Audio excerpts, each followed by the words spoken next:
Hi friends, good evening to all.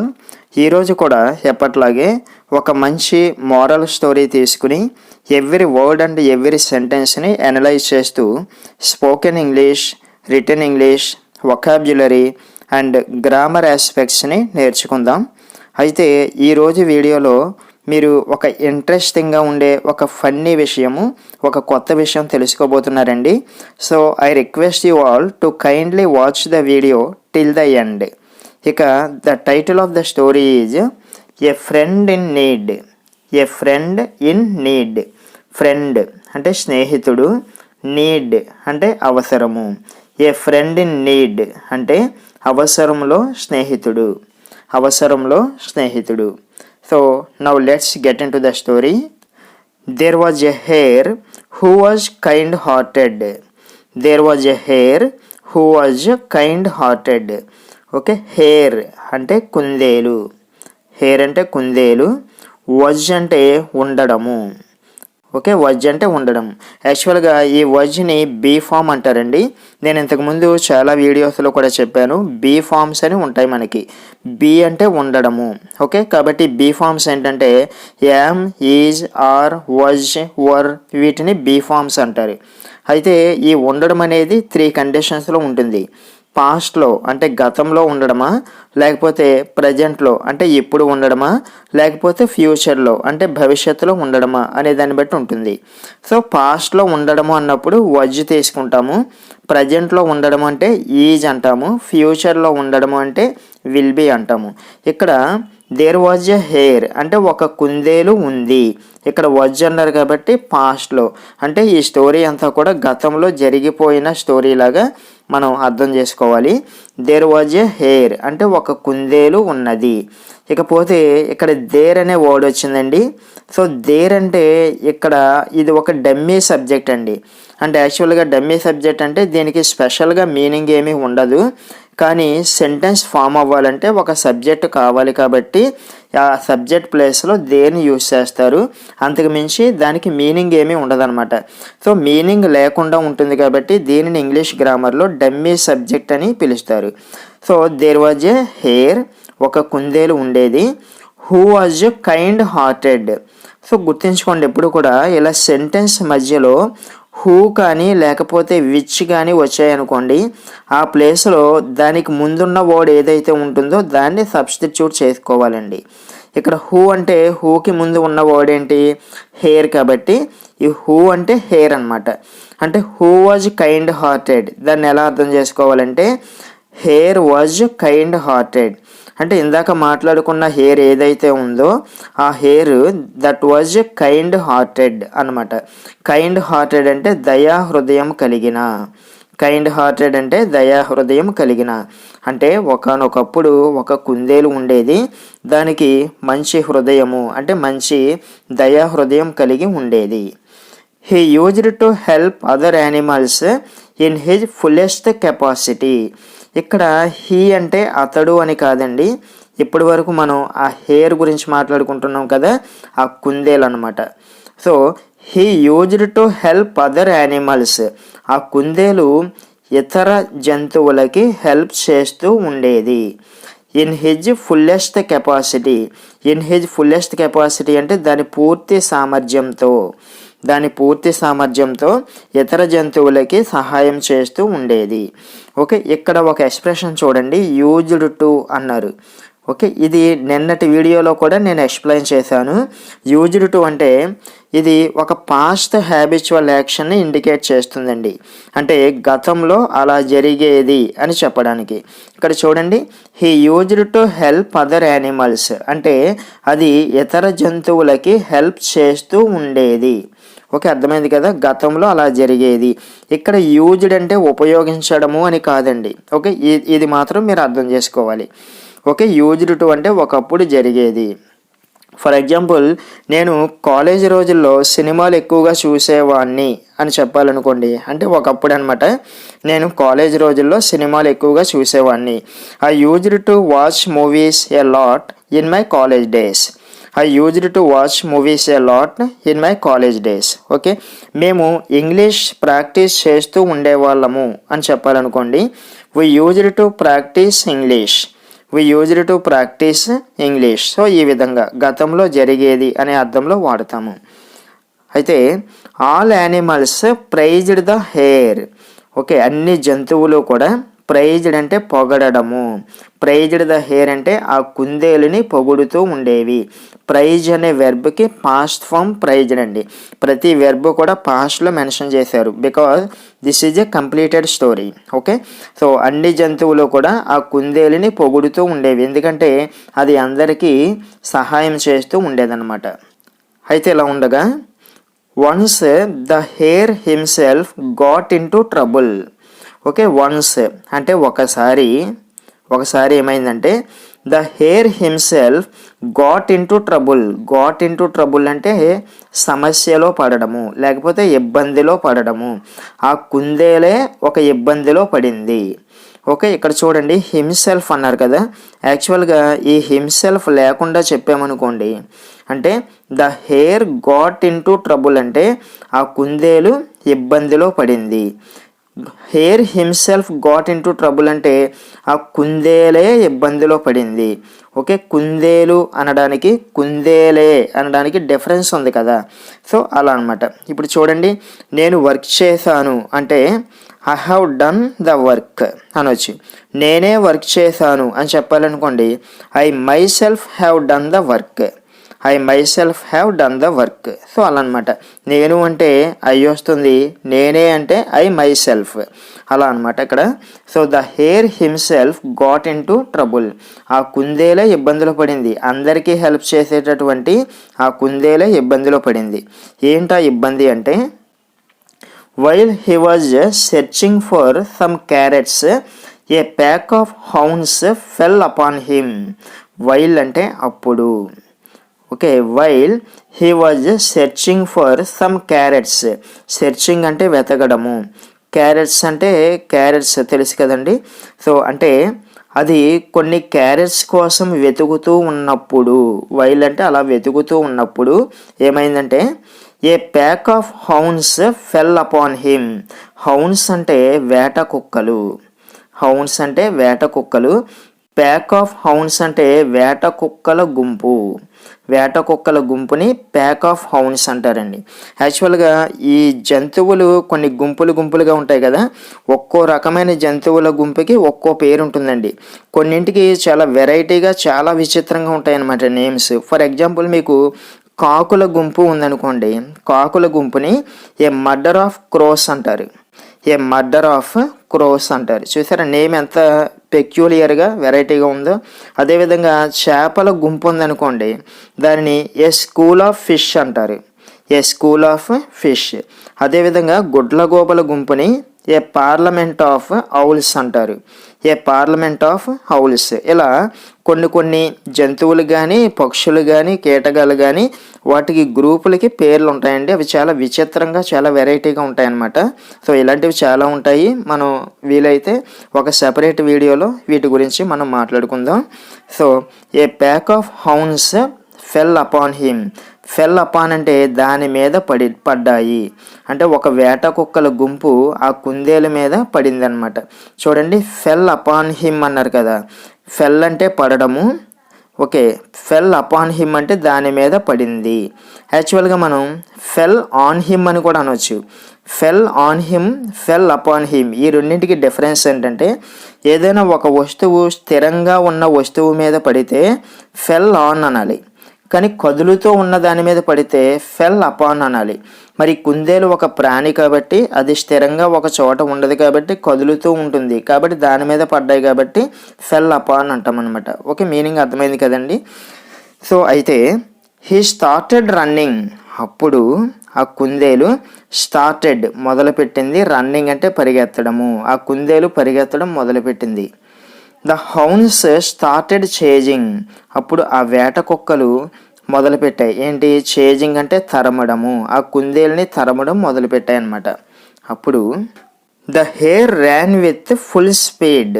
అప్పుడు ఆ కుందేలు ర్యాన్ అంటే రన్ అనే వెర్బ్కి పాస్ట్ ఫామ్ ర్యాన్ అండి, పరిగెత్తడము. ఆ కుందేలు ఫుల్ స్పీడ్ అంటే గరిష్ట వేగంతో పరిగెత్తింది. అయితే ఆఫ్టర్ ఏ లాంగ్ రన్నింగ్, అలా చాలా దూరం పరిగెత్తిన తర్వాత the hair found that the hounds were still on his heels. అలా చాలా దూరం పరిగెత్తిన తర్వాత ద హేర్ ఫౌండ్, యాక్చువల్గా ఫౌండ్ అంటే కనిపెట్టడము అని కదా, కానీ ఇక్కడ గ్రహించడము అని అర్థం చేసుకోవాలండి.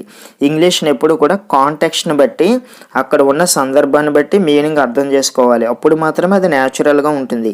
అంతేగాని డైరెక్ట్గా డిక్షనరీ మీనింగ్స్ని మనం తీసుకోకూడదండి. ఓకే, సో ఆ కుందేలు గ్రహించింది ఏమని, that the hounds were still on his heels.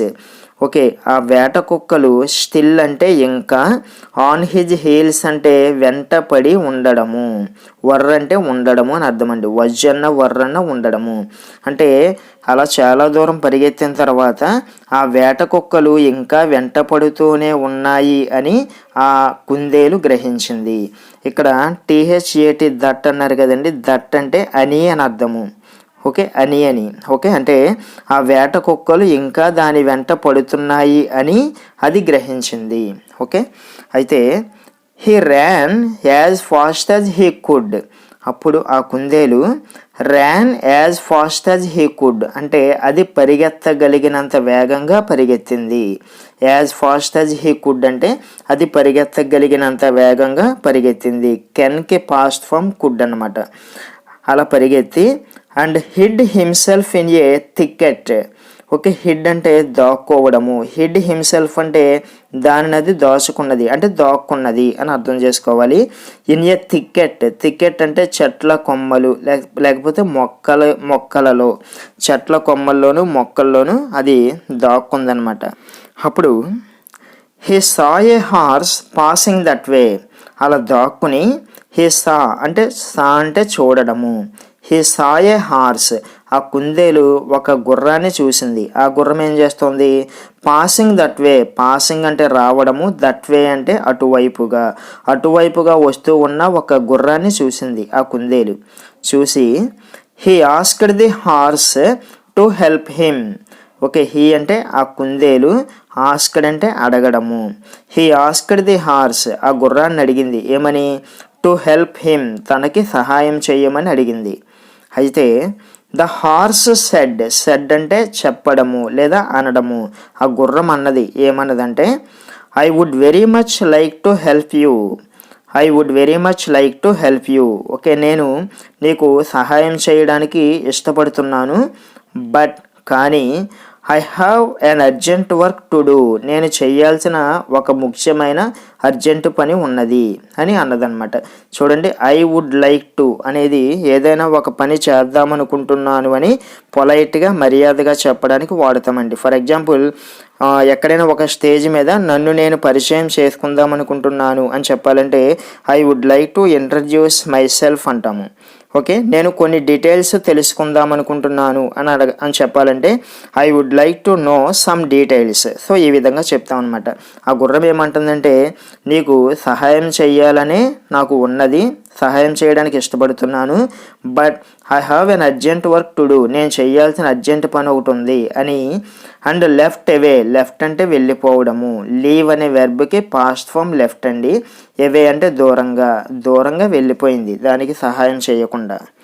అప్పుడు జస్ట్ దెన్ అంటే సరిగ్గా అప్పుడే ఏ బుల్ కేమ్, బుల్ అంటే ఎద్దు, కేమ్ అంటే రావడము, ఒక ఎద్దు వచ్చింది. అప్పుడు the hair asked for the bulls help. అప్పుడు ఆ కుందేలు ఆ ఎద్దు యొక్క సహాయం కోసం అడిగింది.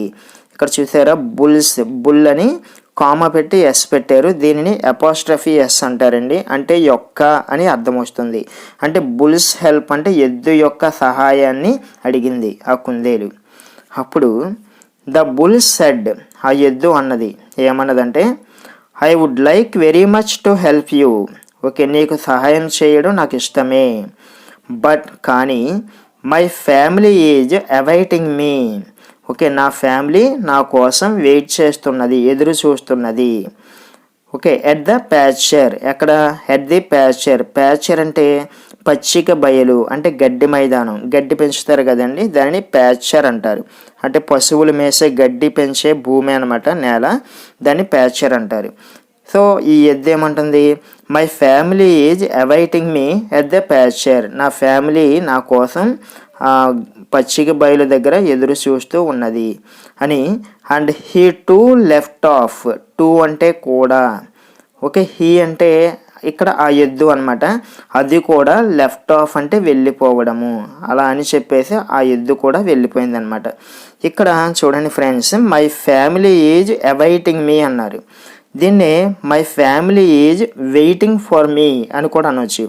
అవైటింగ్ మీ అన్న వెయిటింగ్ ఫర్ మీ అన్న సేమ్ మీనింగ్ వస్తుందండి. ఓకే, సో అలా అని చెప్పేసి ఎద్దు వెళ్ళిపోయింది. Many animals came that way. ఆ విధంగా చాలా జంతువులు అటువైపుకి వచ్చాయి. బట్ కానీ each one had reason for not being able to help the poor hair. ఇక్కడ పూర్ అంటే పేదవాడు అని కాదండి, దయనీయమైన అంటే ఆ దయనీయమైన పరిస్థితిలో ఉన్న కుందేలుకి హెల్ప్ చెయ్యకపోవడానికి ప్రతి జంతువు కూడా దాని కారణం అది చెప్పి తప్పించుకుని వెళ్ళిపోయాయి అనమాట. అంటే ఏదో ఒక సాకు చెప్పి దానికి హెల్ప్ చేయకుండా అక్కడి నుంచి వెళ్ళిపోయాయి అనమాట. వెళ్ళిపోతే ద హెయిర్ థాట్ అంటే థింక్ అనే వెర్బ్కి పాస్ట్ ఫామ్ థాట్ అండి, అంటే అనుకోవడము. ద హెయిర్ థాట్, అప్పుడు ఆ కుందేలు అనుకున్నది. ఏమనుకున్నదంటే when I was able, comma ఉండాలి. వెన్ ఐ వాజ్ ఏబుల్ అంటే చెయ్యగలగడము. వెన్ అంటే అప్పుడు, వెన్ ఐ వాజ్ ఏబుల్ అంటే నేను చెయ్యగలిగినప్పుడు. I helped all these animals, నేను ఈ అన్ని జంతువులకి సహాయం చేశాను. అంటే నేను చెయ్యగలిగినప్పుడు, చెయ్యగలిగే రోజుల్లో వీటన్నింటికి హెల్ప్ చేశాను. బట్ కానీ now that I am in trouble, ఇక్కడ ఇన్ ఉండాలండి, ఇన్. ప్రింటింగ్ మిస్టేక్స్ ఏమీ అనుకోకండి. Now that I am in trouble no one is coming forward to help me. Now అంటే ఇప్పుడు, now that I am in trouble, నేను ఇప్పుడు ఇబ్బందిలో ఉన్నప్పుడు. No one is coming forward to help me. Forward అంటే ముందుకు, అంటే నాకు సహాయం చేయడానికి ఎవ్వరూ ముందుకు రావట్లేదు. ఓకే, నేను చాలా యానిమల్స్కి అవి అవసరంలో ఉన్నప్పుడు సహాయం చేశాను, కానీ ఈరోజు నేను ఇబ్బందిలో పడినప్పుడు నాకు సహాయం చేయడానికి ఎవ్వరూ ముందుకు రావట్లేదు అని ఆ కుందేలు తనలో తాను అనుకున్నదన్నమాట. అయితే at that time an eagle flew that way. At that time ఆ సమయంలో ఎన్ ఈగల్ అంటే గ్రద్ద, ఫ్లూ అంటే ఫ్లై అనే వెర్బ్కి పాస్ట్ ఫామ్ ఫ్లూ అండి, అంటే ఎగరడము. ఫ్లూ దట్ వే, ఒక గ్రద్ద అటువైపుగా ఎగురుకుంటూ వచ్చింది సరిగ్గా అదే సమయంలో. అప్పుడు the hare asked the eagle, అప్పుడు ఆ కుందేలు ఈ గ్రద్దని అడిగింది. ఏమని? Please carry me to a far off place. Okay, carry అంటే మోసుకుని వెళ్ళడము. క్యారీ మీ, నన్ను మోసుకుని వెళ్ళు. To a far off place. Far off place అంటే దూర ప్రాంతము. దయచేసి నన్ను ఏదైనా దూర ప్రాంతానికి తీసుకెళ్ళిపో. A pack of hounds is chasing me. ఒక వేట కుక్కల గుంపు నన్ను తరుముతూ వస్తున్నది అని అన్నదన్నమాట. అప్పుడు the eagle at once picked up the hare and dropped him far away from that place. అప్పుడు ద ఈగల్ ఎట్ వన్స్ అంటే వెంటనే, అంటే ఆ గ్రద్ద వెంటనే ఏం చేసిందంటే picked up the hare. Picked up అంటే తీసుకోవడం అనమాట. పిక్డ్ అప్ ద హెయిర్, ఆ కుందేలును తీసుకుని, అంటే దాని కాళ్ళతో తీసుకుని, పైన ఇమేజ్లో ఉంది చూడండి, దాని కాళ్ళతో పట్టుకుని, and dropped him far away, ఎక్కడో చాలా దూరంగా తీసుకెళ్ళి అక్కడ డ్రాప్డ్ అంటే వదిలేసింది. ఫ్రమ్ దట్ ప్లేస్ అంటే ఆ ప్లేస్ నుండి చాలా దూరంగా తీసుకెళ్ళి అక్కడ వదిలిపెట్టి ఆ విధంగా దాని ప్రాణాలని కాపాడింది. సో అది ఫ్రెండ్స్ స్టోరీ. కింద ఒక చిన్న కొటేషన్ ఉంది చూడండి. Your good deeds will surely help you in times of need. Okay, your good deeds అంటే పనులు. ఓకే, యువర్ గుడ్ డీడ్స్ అంటే నువ్వు చేసిన మంచి పనులు. విల్ ష్యూర్లీ అంటే ఖచ్చితంగా, హెల్ప్ యూ నీకు సహాయం చేస్తాయి. ఇన్ టైమ్స్ ఆఫ్ నీడ్ అంటే నీకు అవసరం వచ్చిన సమయాల్లో, అంటే నువ్వు చేసిన మంచి పనులు ఎప్పటికైనా సరే నీకు అవసరమైనప్పుడు ఖచ్చితంగా సహాయం చేస్తాయి. కాబట్టి మంచి చేయడం మానకూడదు అనేది ఈ స్టోరీ యొక్క మోరల్ అండి. So friends, this is today story. రేపటి వీడియోలో మరో ఇంట్రెస్టింగ్ స్టోరీతో మళ్ళీ కలుద్దాం.